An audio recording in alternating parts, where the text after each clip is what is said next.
Praise the Lord. Greetings, all of you, in the name of our Lord and Savior Jesus Christ. Let us read a verse for today's meditation. Psalms 5, verse 12.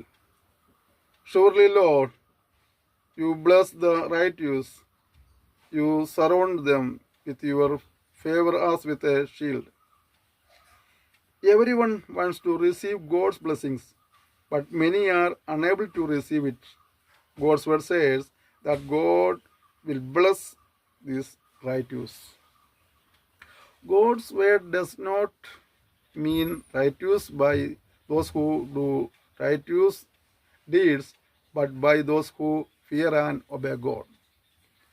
If you want to receive divine blessings, the only way to do so is to live in fear and obedience to God.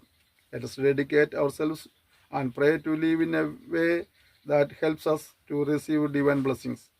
Heavenly Father, who loves us, thank you for this message. Enable us to receive your blessings. We ask in Jesus' name, amen. Thank you. May God bless you.